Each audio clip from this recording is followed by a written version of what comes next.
I can feel the power. Oh, I can feel the power. Yeah, I can feel the power.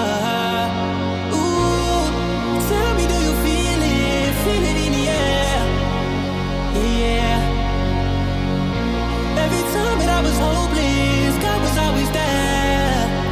And now I feel the power. Power, I can feel the power. Power, I can feel the power. Power, I can feel the power. Power, I can feel the power. Power, I can feel the power. Power, I can feel the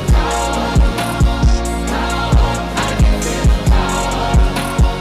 Power, I can feel the power.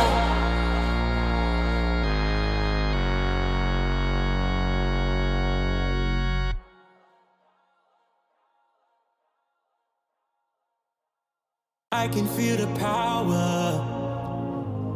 I can feel the power. Oh, I can feel the power. Yeah, I can feel the power. Ooh, tell me, do you feel it? Feel it in the air. Yeah. Every time that I was hopeless, God was always there. And now I feel the power. Power, I can feel the power.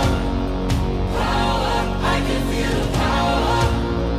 Power, I can feel the power. Power, I can feel the power. Power, I can feel the power.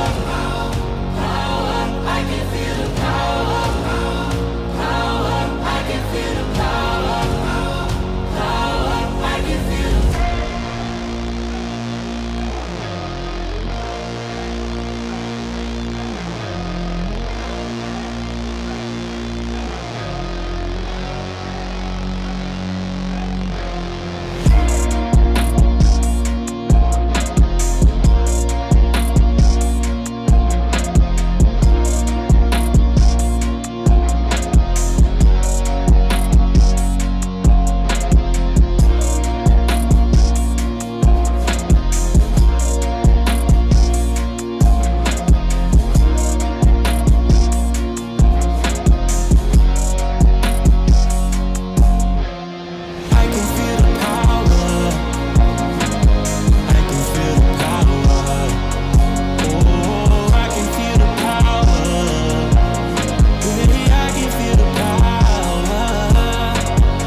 I can feel the power.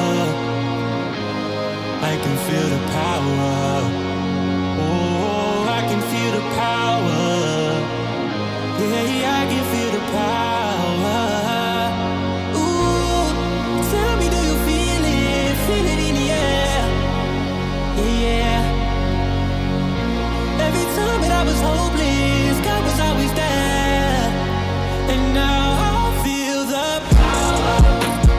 Power, I can feel the power. Power, I can feel the power. Power, I can feel the power. Power, I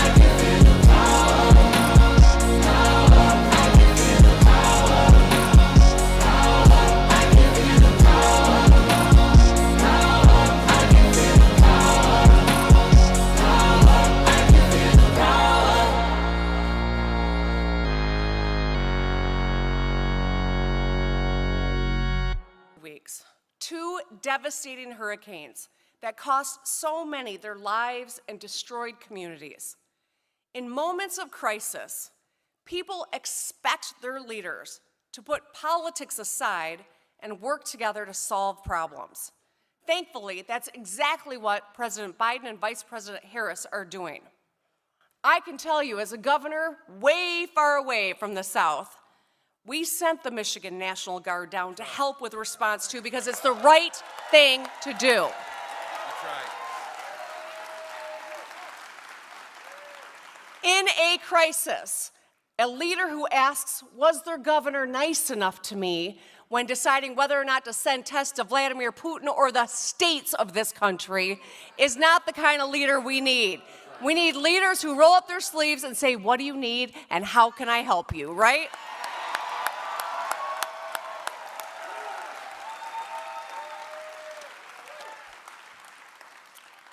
This election, we need to elect a commander-in-chief who has lived a life like ours, who understands what we are going through, who has taken care of a sick parent, who has a running mate who's a teacher and a veteran and someone who to be proud of.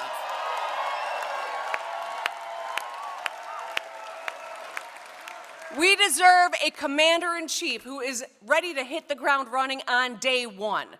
Unlike Trump, the first thing that Kamala Harris will ask if any of us is trouble is, how can I help? Right. What do you need? Are you okay? And where can I support you? That's what Kamala Harris will do as our commander-in-chief.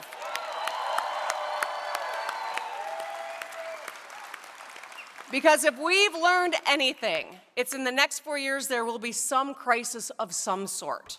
We know that. We're going to elect Kamala Harris and Tim Walz because they're going to show up for us every single day, crisis or not. And when, God forbid, there is, they will have our backs.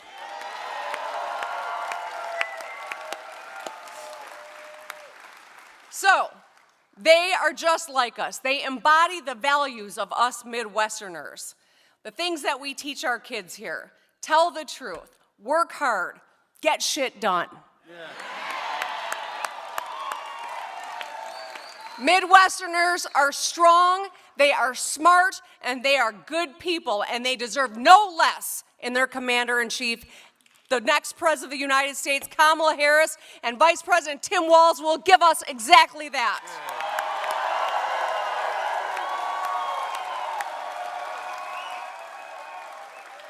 So, Wisconsin, are you ready to do everything we can in the next 3 weeks to make sure we win this thing?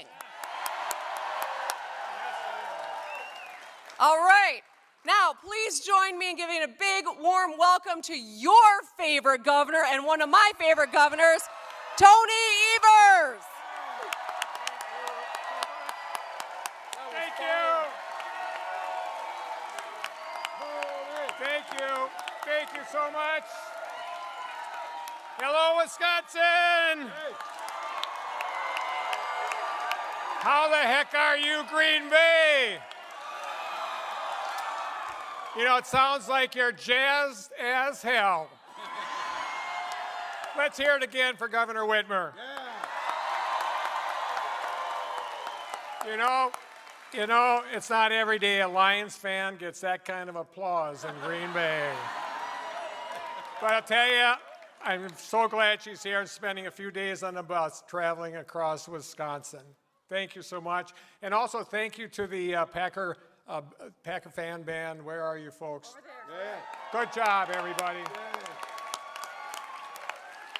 So, are you ready to hear from the next vice presidents of the United States of America? I take that as a yes. Wisconsin, you know, there's just a few weeks left to elect Kamala Harris and Tim Walz and send them to the White House. People are already voting, and so many undecided voters are yet to decide about who they're supporting. The work you do between today and Election Day can make a difference in this race. On November 5th, which happens to be my birthday, we're going to re-elect Tammy Baldwin with fair maps. With fair maps, we're going to take back the Assembly and pick up seats in the Senate. And we're going to flip a couple congressional districts in Wisconsin while we're at it. And at the top of the ticket, we've got our incredible Vice President, Kamala Harris. She spent the last 4 years defending our democracy, fighting for the freedoms we hold dear, and working tirelessly to do the right thing and deliver for us. She has been a champion for lowering costs, including capping insulin at $35 a month. She has helped deliver investments that are transforming our communities, rebuilding our infrastructure, and supporting our working families. And when it came time to pick her vice president nominee, she had the good sense to pick a Midwestern former teacher and turned governor. How about that? And hey, you know, turns out that's a winning combination in Wisconsin also. Boom. And I know my friend Tim Walz is going to be an incredible, incredible vice president. That's because governors get shit done.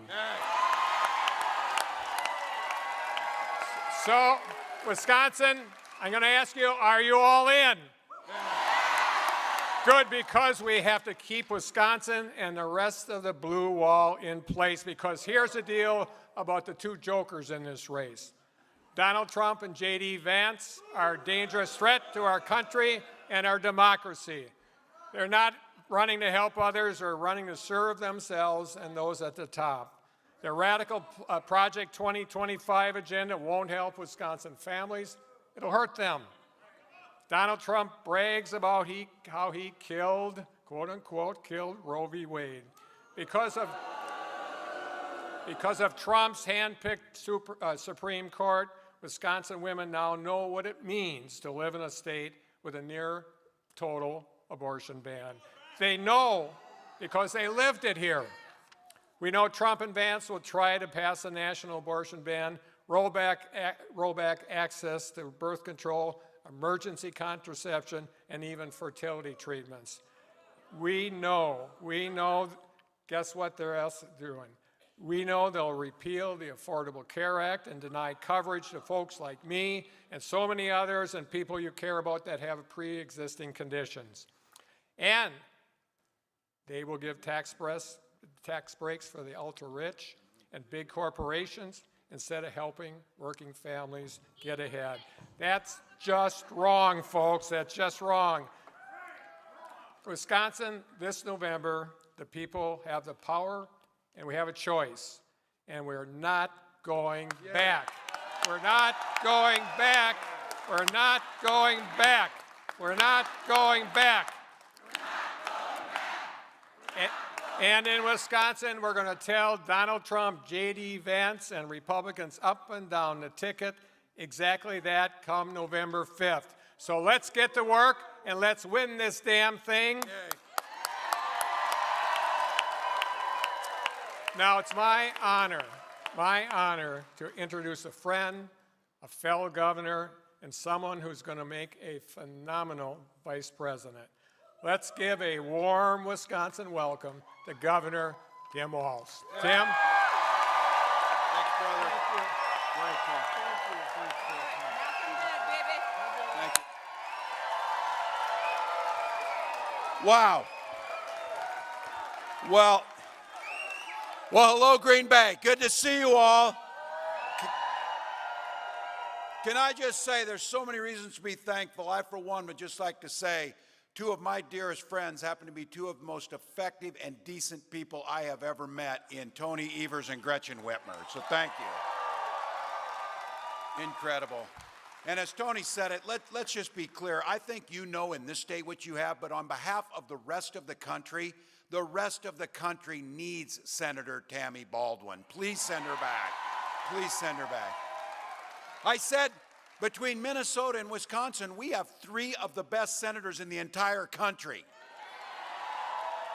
The other one, not so much, but you work on that next time. I'd like to give a big thank you today, especially to the leadership of our indigenous sovereign nations who are here today. So thank you for that.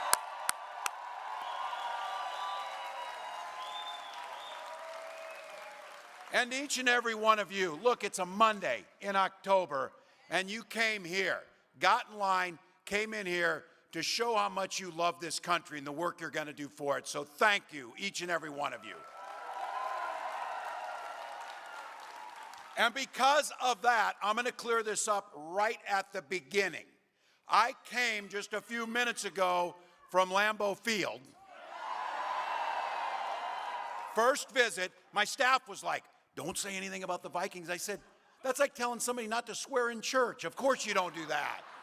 What do they think? I'm a football guy. That's like a religious experience over there. But look, we may not see eye to eye on that part of it, but I can tell you what, we're all going to agree on this. This year, the road to the Super Bowl, the road to control of the Senate, and the road to the White House goes right through the NFC North.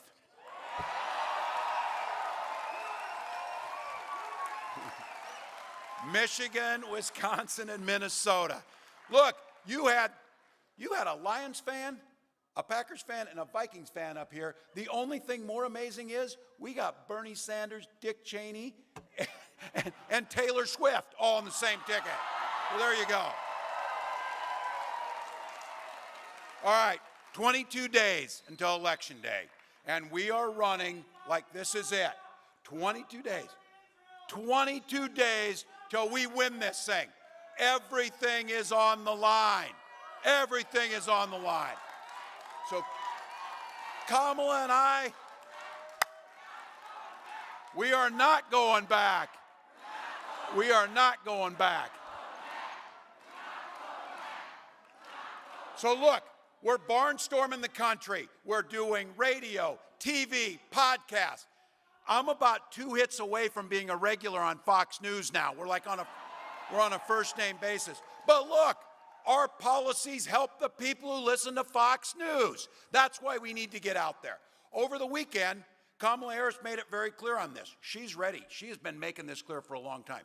She's ready to be commander-in-chief, and she released her medical records. Straight, clean bill of health. Physical, mental stamina to do the job. Now, I think you all know where I'm going with this, don't you? We're all wondering, Donald Trump said that he would release his numbers. He would release his medical records. Look, he says now, I think he forgot to do it. He's been forgetting things. We'll give him a break on this. But Kamala Harris is right on this. Watch his rallies. He's confused. He's a nearly 80-year-old man. He's ranting and rambling until people get bored and leave his rallies. That's happening. But here's the thing about this. It would be funny if it wasn't so dangerous. Yesterday, he went on Fox News. That's a safe place for him. He went on there, and he suggested that he is going to send the military against the enemy from within. Now, I want you to think about it. In other words, Americans who don't support him. Just to be clear, if any of your neighbors or friends or anybody thinks about that, you know who he's talking about? He's talking about you. He's talking about you. He's talking about someone who comes to a rally to express their love and their commitment to our democracy. Donald Trump sees that as an enemy, all right? So I have to tell you, as someone who wore this nation's uniform proudly, as someone who now is the commander-in-chief of the Minnesota National Guard, the idea of sending U.S. military personnel against American citizens makes me sick to my stomach. I'll tell you what. We'll let the lawyers decide if what he said was treason, but what I know is it's a call for violence, plain and simple. And it's pretty damn un-American, if you ask me. So look, if anybody wants to pretend that this is a normal conversation that Donald Trump is having, just dispel that. The former chairman of the Joint Chiefs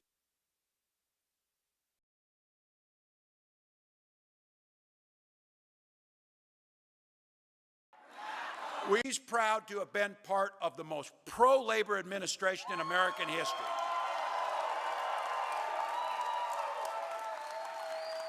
Unafraid and standing next to Joe Biden as we walk picket lines for workers demanding better pay and better working conditions. Because we know when workers win, America wins. It's that simple. And guess what? The middle class grows and businesses flourish. Now look, Donald Trump and J.D. Vance, they see things differently. Trump talks a big game, but he was a disaster for working people. He was one of the biggest losers of manufacturing jobs in American history, and that's a fact. So to your neighbors, your friends, hell, our family members, if they say, I don't really like Trump, but I like his policies, which policies were those? When he destroyed American manufacturing? When he shipped jobs to China? Hell, he doesn't even manufacture his Bibles here. He outsources that to China. So just so we know, under his leadership, 83,000 jobs disappeared in Wisconsin. Now, I know this state knows. Thank God for Tony Evers and some sanity in this, because I remember.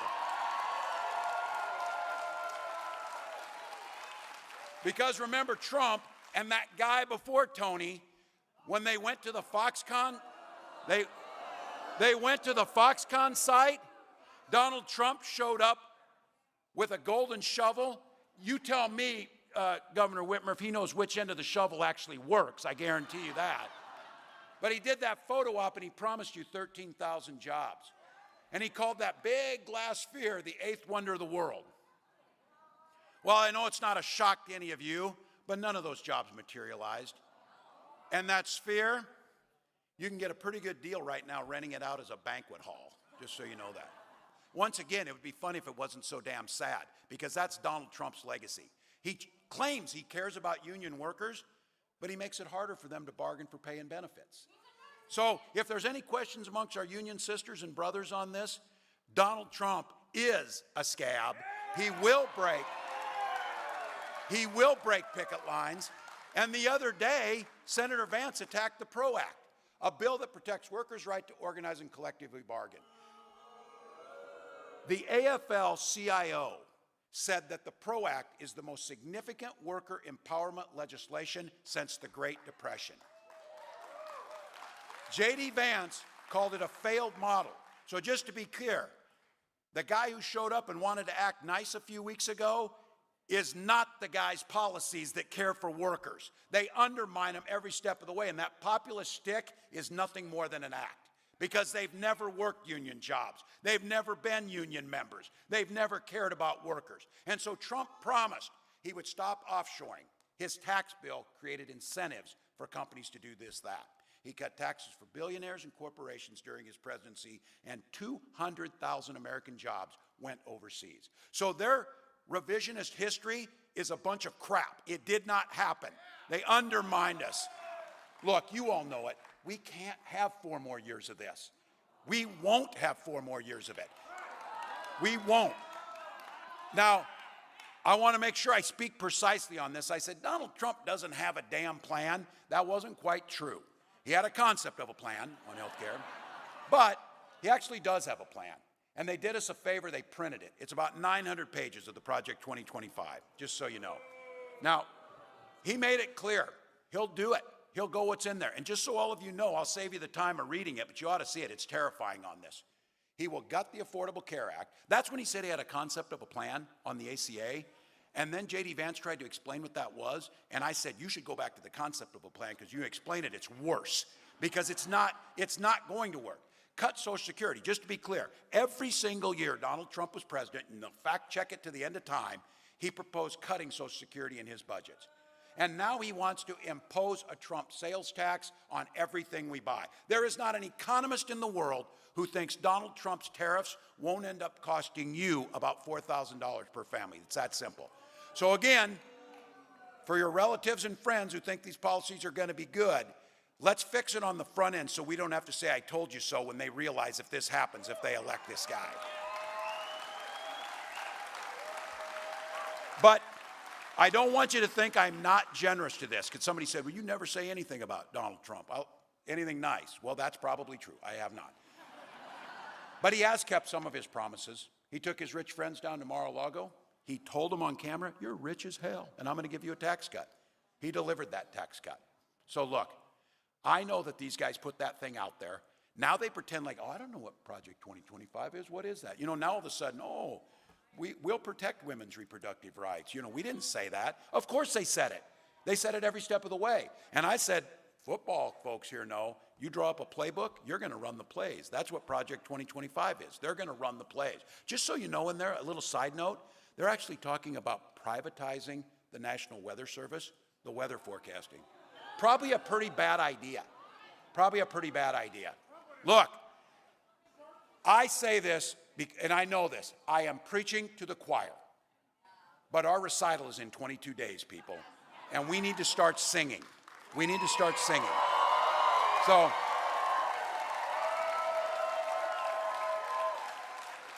So we know what their song sounds like, and it's terrible. Well, here's what our song sounds like. Give you something to vote for.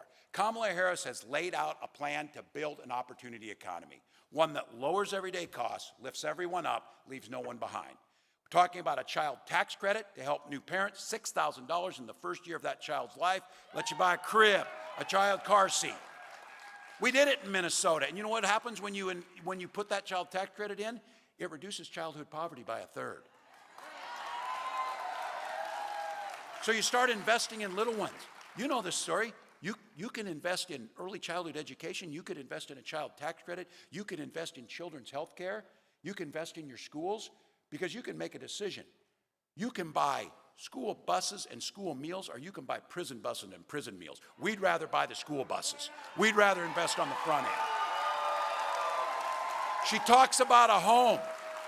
These guys are speculators, Wall Street guys.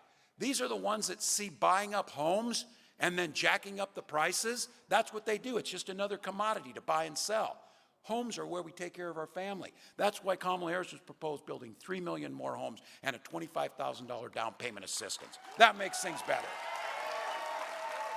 And this price gouging stuff, you saw it in action. We got a hurricane coming in Florida. Guess what happened to airline prices right before that? People trying to fly out of Florida.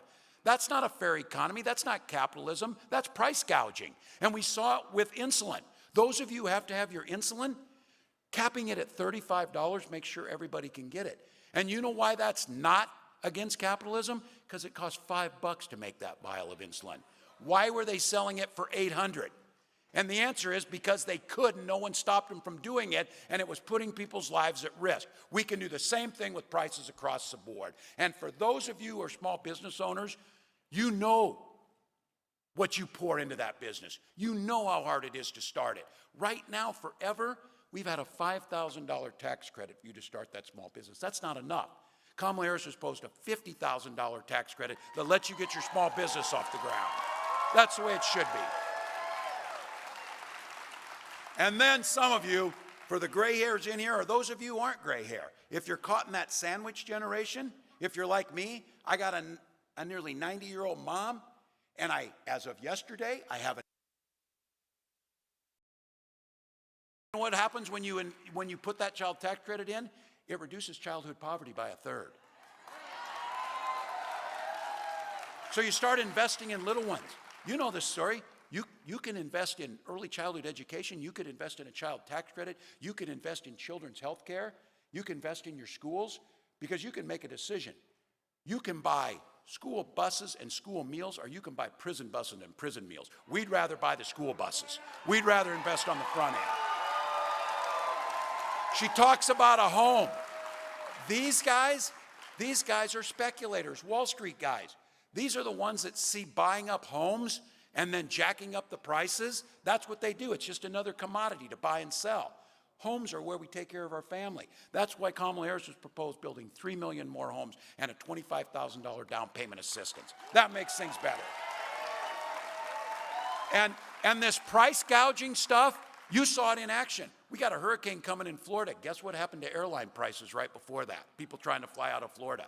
That's not a fair economy. That's not capitalism. That's price gouging. And we saw it with insulin. Those of you who have to have your insulin, capping it at $35, make sure everybody can get it. And you know why that's not against capitalism? Because it costs $5 to make that vial of insulin. Why were they selling it for $800? And the answer is because they could, and no one stopped them from doing it, and it was putting people's lives at risk. We can do the same thing with prices across the board. And for those of you who are small business owners, you know what you pour into that business. You know how hard it is to start it. Right now, forever, we've had a $5,000 tax credit for you to start that small business. That's not enough. Kamala Harris has proposed a $50,000 tax credit that lets you get your small business off the ground. That's the way it should be. And then some of you, for the gray hairs in here, or those of you who aren't gray hair, if you're caught in that sandwich generation, If you're like me, I got a nearly 90-year-old mom, and as of yesterday, I have an 18-year-old son on this, so there we go. Gus turned 18 yesterday, and he said, Dad, you're working hard to get my vote. So there it is. But if you're in that generation, you're concerned about costs. You're concerned about apprenticeship programs or college. You're also concerned about Medicare and care for those parents. Kamala Harris proposed what I think is the most groundbreaking change to Medicare in maybe the last 50 years. The ability to pay for home health care for our seniors when they're at home. It's incredible. And get this, Medicare, some of you know this, Medicare didn't pay for vision and hearing. Those are important things when you need.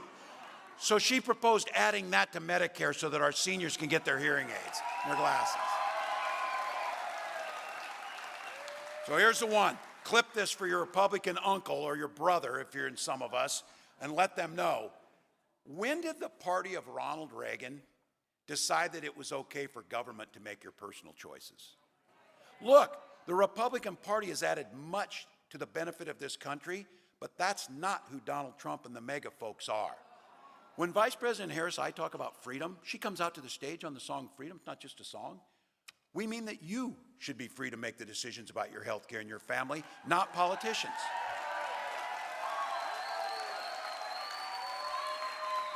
And these guys on Social Security, we pay into it. In my family, it was Social Security survivor benefits. I'm a teenager. My little brother's in 4th grade.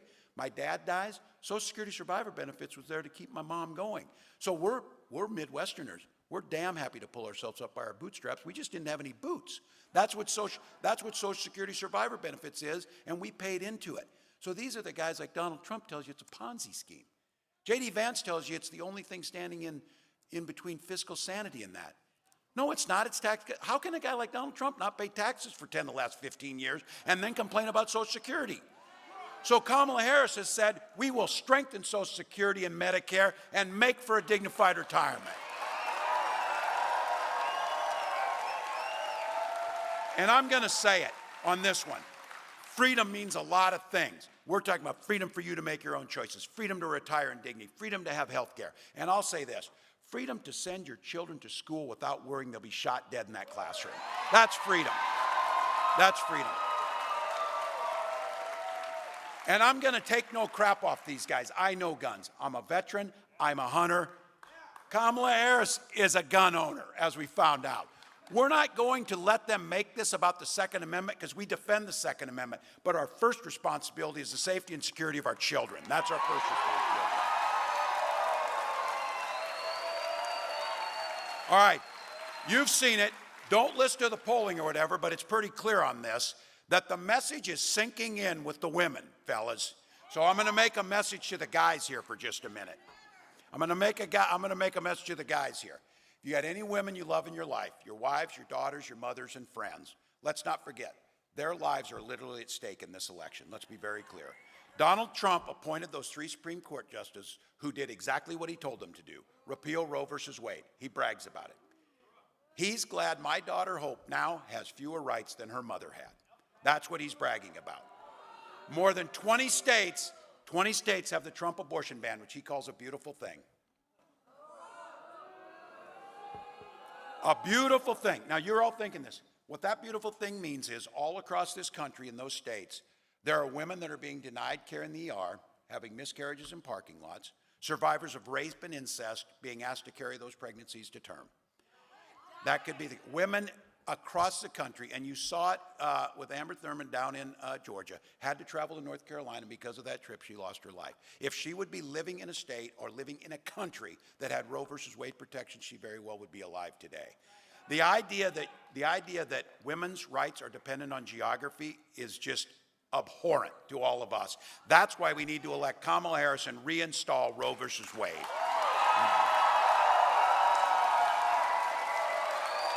And here's another one for the guys. Here's another one for the guys because we care deeply about the families. They're not done.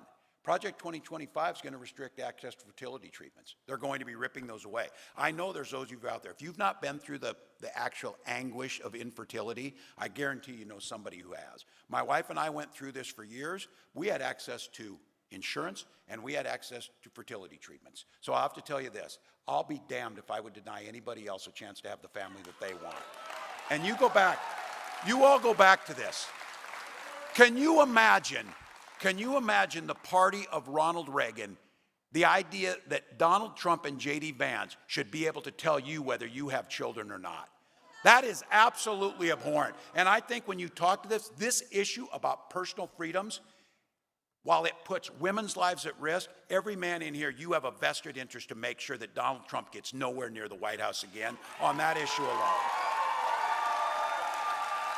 Now look, they are just getting started. If he wins, there's a good chance that the next president of the United States will appoint 2 or 3 more Supreme Court justices. An institution that already said he's got near total immunity and adjudicating the laws for our children and our grandchildren's lives. He could have 6 of 9 justices on the Supreme Court appointed by one man who's above the law. That's not this country. That's not the way we want to go. But just to be clear, all of you know, we don't want it for our kids. We don't want it for our grandkids. But here's the big finish on this. That isn't going to happen because we're going to elect Kamala Harris to be president of the United States.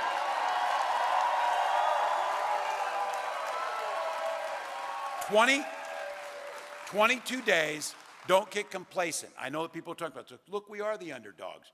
For Christ's sakes, I'm a Vikings fan. We're always the underdogs. You know that. Well, we're also 5-0 this year, so there's that. So look, I got to give the quote here on this. It was Vince Lombardi who gave that one, and I used it all the time on this. It's a very simple analogy that everybody in Wisconsin, everybody in Michigan, everybody in Pennsylvania knows. There is simply no substitute for work. No substitute for work. So look, 22 days, we're leaving it all on the field. It's all gas and no brake for 22 days. I've been saying, I got to be careful on this one. I've been saying we're going to sleep when we're dead, people. I had a woman come up to me at a rally and say, you're taking that too literally, man. You look like hell. So big down there. So I'm not slowing down. You're not slowing down. There are people out there that don't have the ability to come to a rally. They're too busy. They're working 2 and 3 jobs. They're concerned about health care. They're concerned about their children. We owe it to them to do everything we can to win this thing. Hell, there may be people not voting for us, but I'll damn sure guarantee you the proposals we're putting forward and Kamala Harris as a president will serve them so much better than Donald Trump that we owe it to those folks too. So look,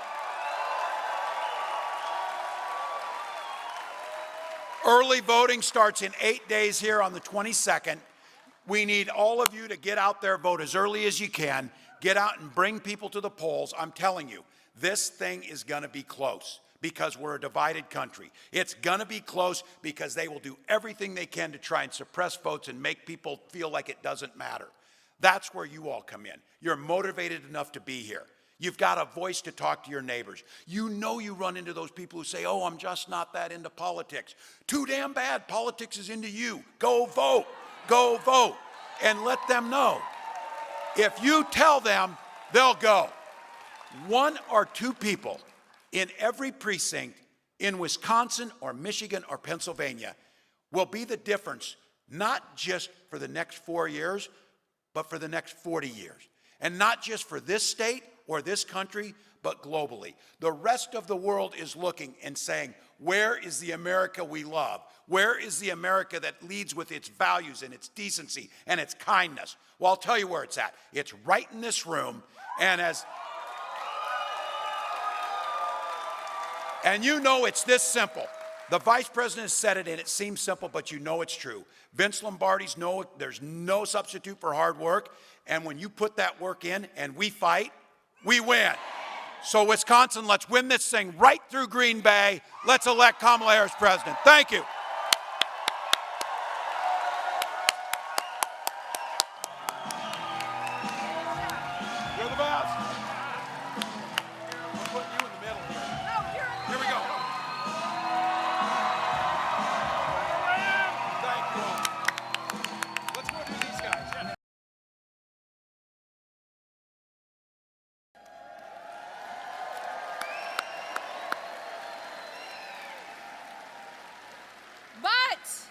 we need all of you.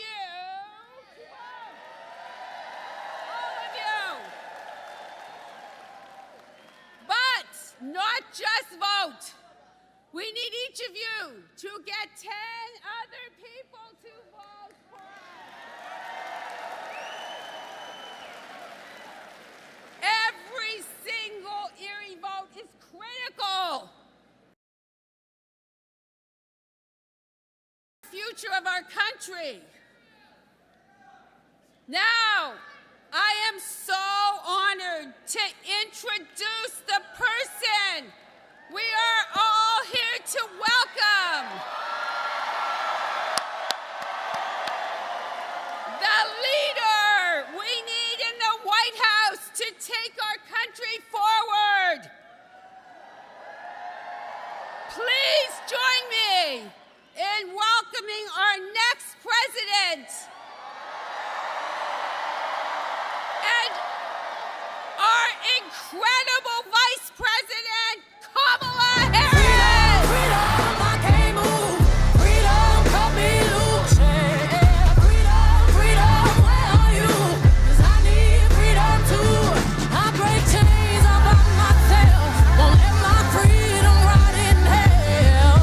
Hey, I'ma keep on running 'cause the winner don't quit on themselves.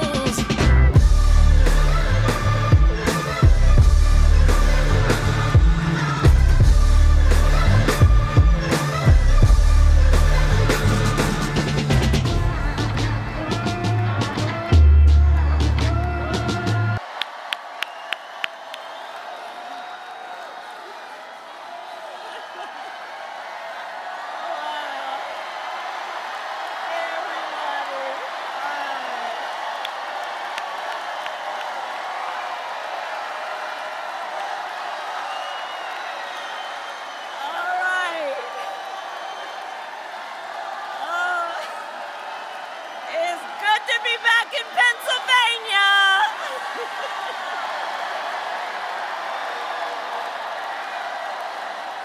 Hey, everybody. All right. Come on. We got work to do. Okay.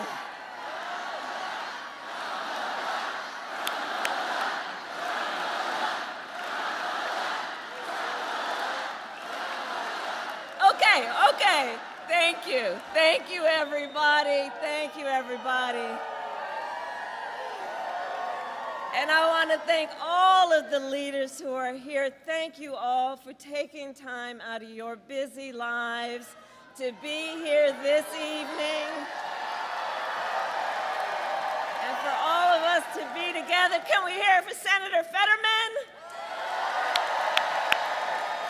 Your next state attorney general, Eugene DePasquale.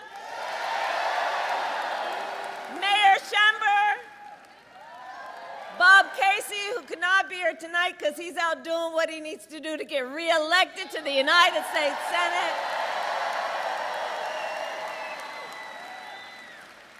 All right. Okay, let's get to work.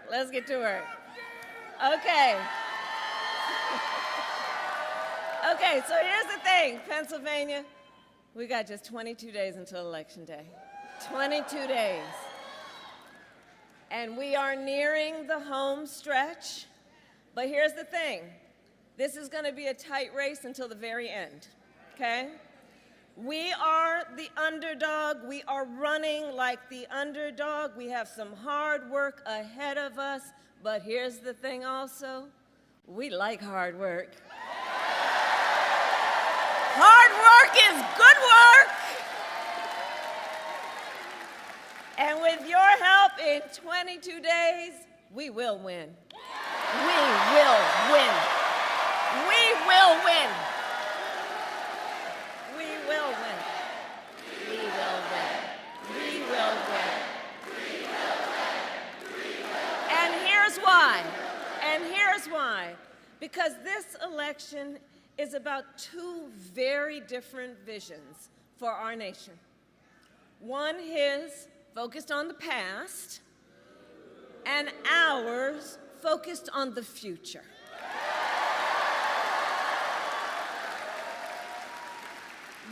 are focused on issues that matter most to families across America, like bringing down the cost of living, investing in small businesses and entrepreneurs, protecting reproductive freedom, and keeping our nation secure. But that is not what we hear from Donald Trump. Instead, it is just the same old tired playbook. He has no plan for how he would address the needs of the American people and American families. He is only focused on himself. Well, folks, it's time to turn the page. It's time to turn the page. Turn the page. Because America is ready to chart a new way forward. And America is ready for a new and optimistic generation of leadership. Which is why Democrats, Republicans, Independents are supporting our campaign. Because we need a president who works for all the American people. We are all in this together. And as you all know, this has been the story of my entire career. My entire career, I've only had one client, the people.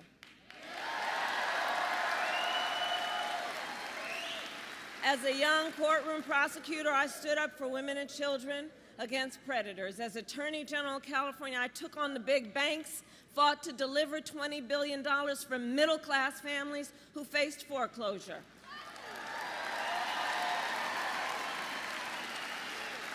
I stood up for veterans and students who were being scammed by for-profit colleges. For workers who are being cheated out of the wages they were due. For seniors facing elder abuse. And it is my pledge to you as president, I will always fight for all the American people. Always. And together, we all will build a brighter future for our nation. Together. We will build a future where we have what I call an opportunity economy, where everyone can compete and have a real chance to succeed, not just to get by, but to get ahead.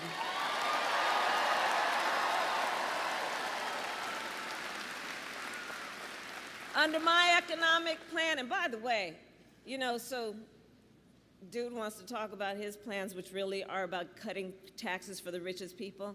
Please do check out the Wall Street Journal or Goldman Sachs or the 16 Nobel laureates or Moody's, who have all analyzed the plans and said mine will strengthen the economy, his will make it weaker.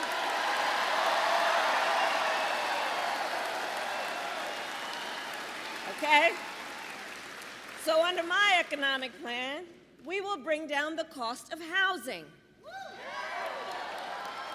and help first-time home buyers, giving them $25,000 for down payment assistance so you can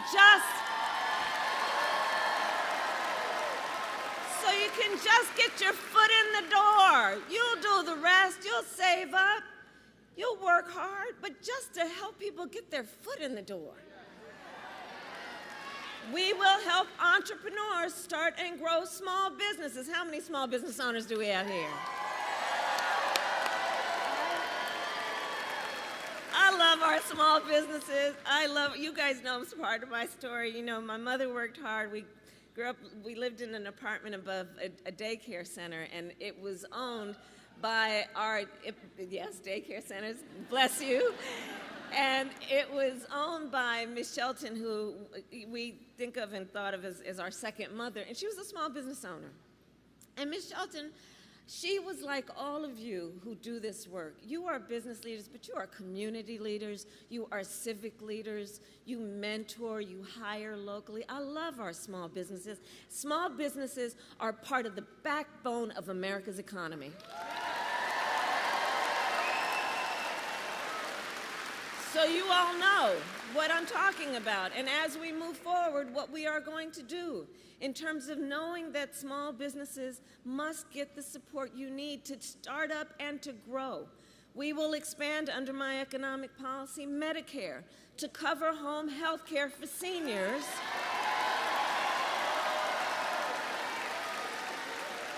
So more seniors can live at home with dignity. And like so many of my priorities, it is born out of a personal experience.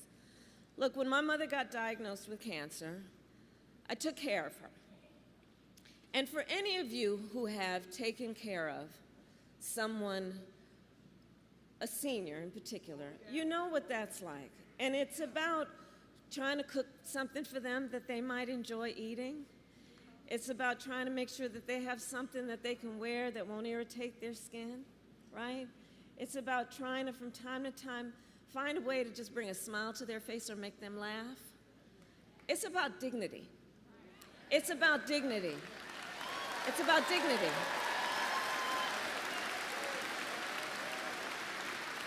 But far too many people who want and need to take care of family members, either you have to leave your job or spend down everything you have to be able to qualify for Medicaid. That's not right. I look at the sandwich generation. So we refer to folks who are raising young children and taking care of your parents, the sandwich generation, you're right in between. Balancing all of that, it's a lot of pressure. And you need and deserve to have the support to be able to handle all of that in a way that we know you are adding so much to our community, societies, and our economies. So I have a plan, and my plan is to make sure Medicare, not so you have to pay down everything and get on Medicaid, so that Medicare helps pay for home health care. So you can do the work you need to get done in terms of the seniors in your life. Under our plan, we will lower the cost on everything from health care to groceries. Look, I'm going to take on corporate price gouging just like I've done before. I'm going to do it again.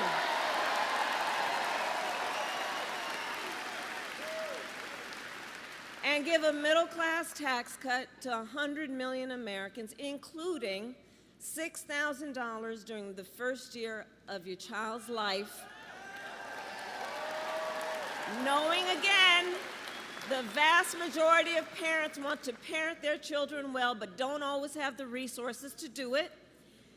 And so by expanding the child tax credit, that helps a young family buy a car seat, buy a crib, do the things in that so fundamental stage of their child's development, just to get them on the road to what they desire and want to do. And we all benefit from it. We all benefit from it.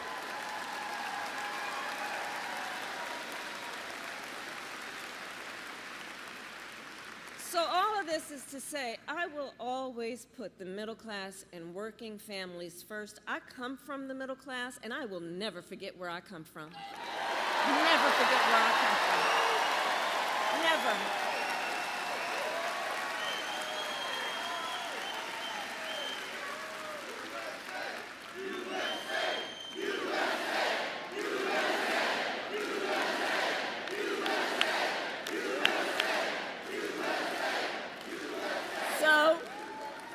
So I just outlined for you a little bit about my plan. Now let's talk about Donald Trump. Well,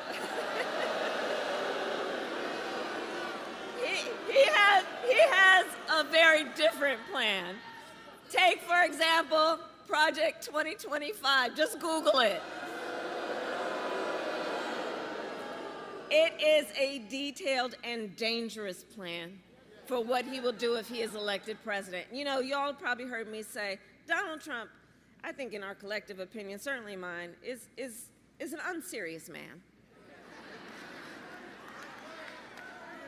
But the consequences of him ever being president again are brutally serious. Brutally serious. So on Project 2025 in his plan, Donald Trump will give billionaires and corporations massive tax cuts like he's done before, cut Social Security and Medicare. The plan on that end is to get rid of the $35 cap on insulin for seniors, to make it easier for companies to deny overtime pay for workers. You got to read the plan. I mean, the fact they put it in writing is a whole other thing to be discussed.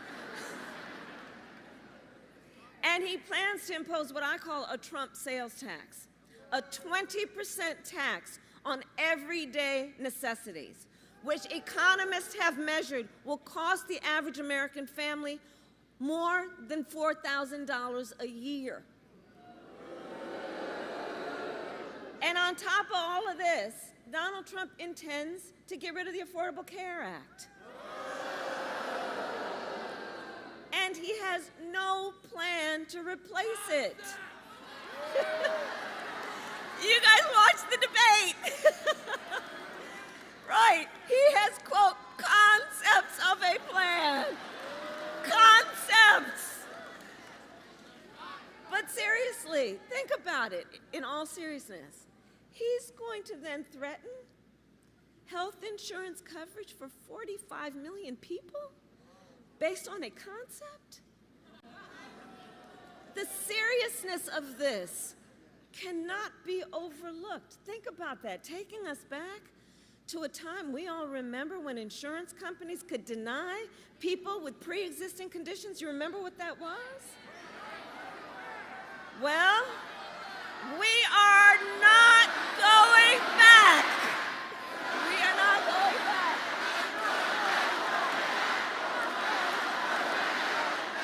We are not going back. No. And why are we not going back? Because we will move forward.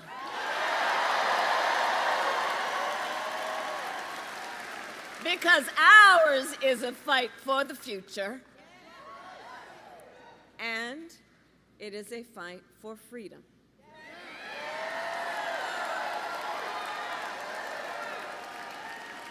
Like the fundamental freedom of a woman to make decisions about her own body and not have her government telling her what to do.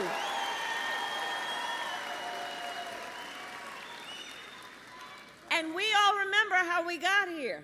Donald Trump hand-selected 3 members of the United States Supreme Court to overturn Roe v. Wade, and they did.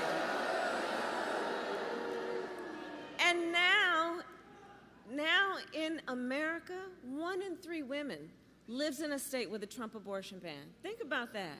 Many of these bans have no exceptions even for rape and incest, which is saying to a survivor of a crime, of a violation to their body, that you have no right to make a decision about what happens to your body next?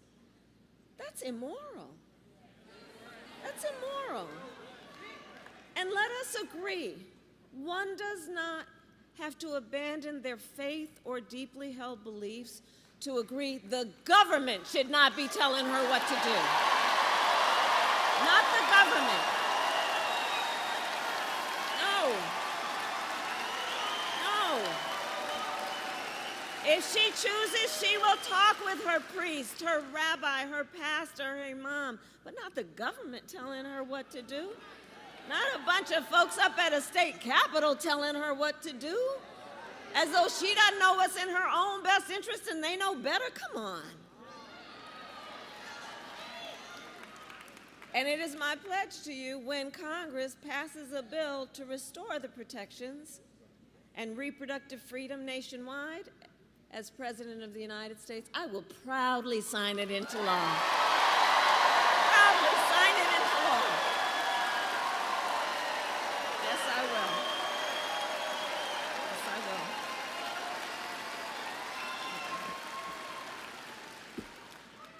So much is on the line in this election. So much is on. I love you back. And listen, so So much is on the line in this election, and we have to remember, this is not 2016 or 2020. The stakes are even higher. Because a few months ago, the United States Supreme Court just told the former president that he would be essentially immune from anything he does while he's in office. Now, just imagine Donald Trump with no guardrails, right? He who has vowed, if reelected, that he will be a dictator on day one,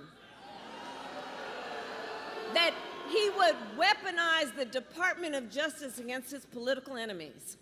He who has called for the, quote, termination of the Constitution of the United States.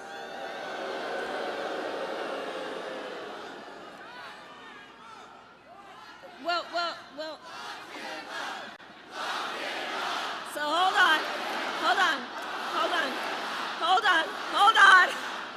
on.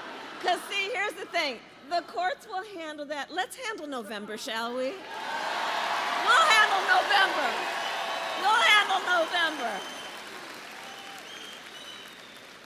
And we are clear. Look, anybody who says they would terminate the Constitution of the United States should never again stand behind the seal of the President of the United States. Never again. Never again. Never again.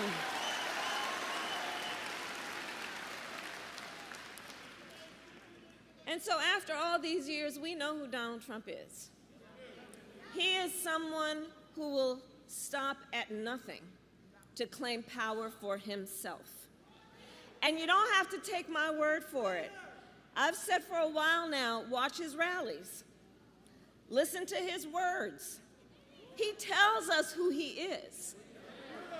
And he tells us what he would do if he is elected president. So here tonight, I will show you one example of Donald Trump's worldview and intentions. Please roll the clip. The worst people are the enemies from within. The enemy from within. Those people are more dangerous, the enemy from within, than Russia and China. These people should be put in jail the way they talk about our judges and our justices. Now, if you had one really violent day, one rough hour, and I mean real rough. I think the bigger problem are the people from within. We have some very bad people. We have some sick people, radical left lunatics. And I think they're and it should be very easily handled by, if necessary, by National Guard, or if really necessary, by the military.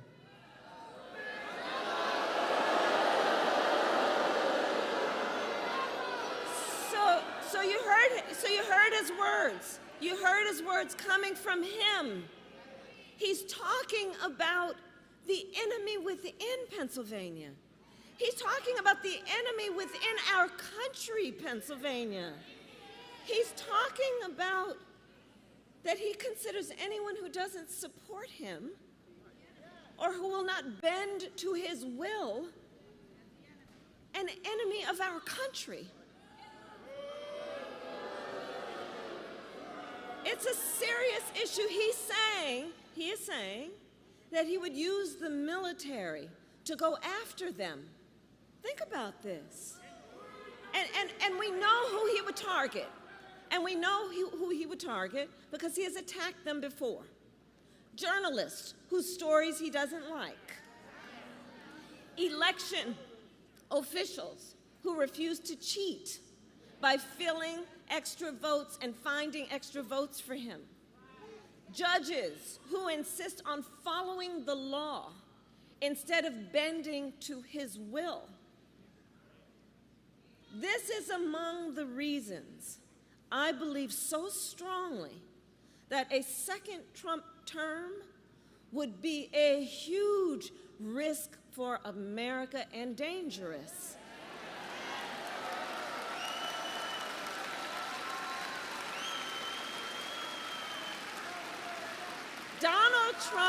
Donald Trump is increasingly unstable and unhinged.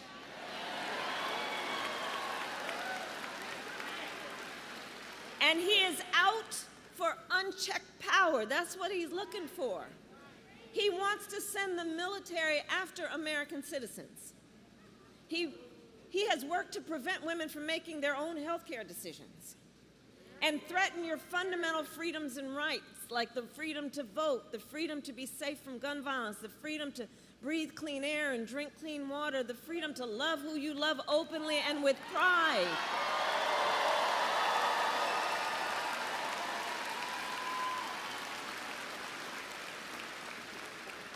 So here in Pennsylvania, I say to those who know best, when freedom is on the line, Americans always answer the call. We always answer the call.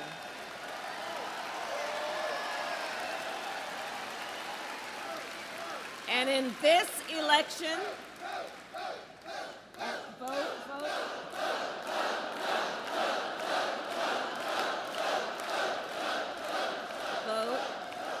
And so, to your point, in this election, we will answer the call again. Because it all comes down to this. We are all here together because we know what's at stake. And we are here together because we love our country. We love our country. We love our country.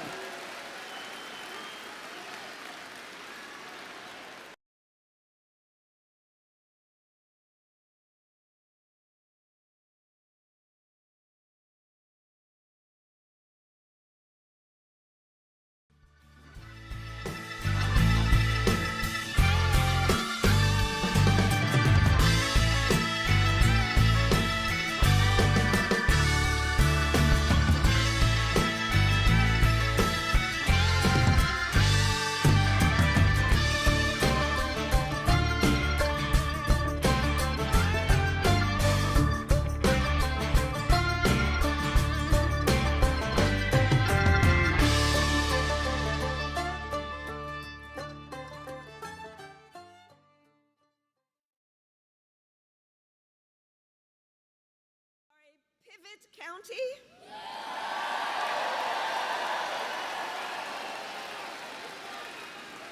How you all vote, and thank you, because how you all vote in presidential elections often ends up predicting the national result.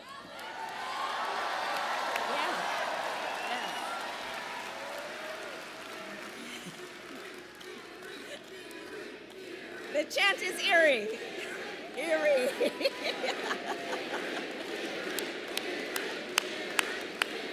That's right. And so in Erie County, you can vote early in person at the Erie County Voter Registration Office from now until Tuesday, October 29th. And so now is the time to make your plan to vote. And if you have already received your ballot in the mail, please do not wait. Fill it out and return it today or tomorrow, but please get it out. And remember, the deadline to register to vote in Pennsylvania is Monday, October 21st. So if you or anyone you know has not yet registered, now is the time, because, look, the election is here. And we need to organize, we need to mobilize, we need to energize folks. And we need to remind everybody that their vote is their voice, and your voice is your power.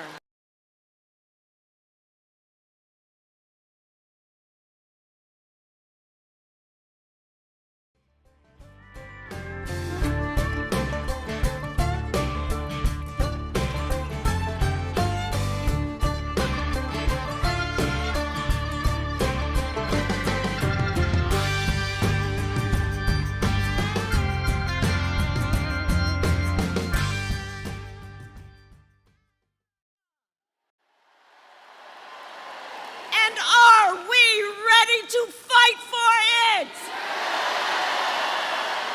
And when we fight, we win. God bless you, and God bless the United States of America. Freedom, freedom, I can't move.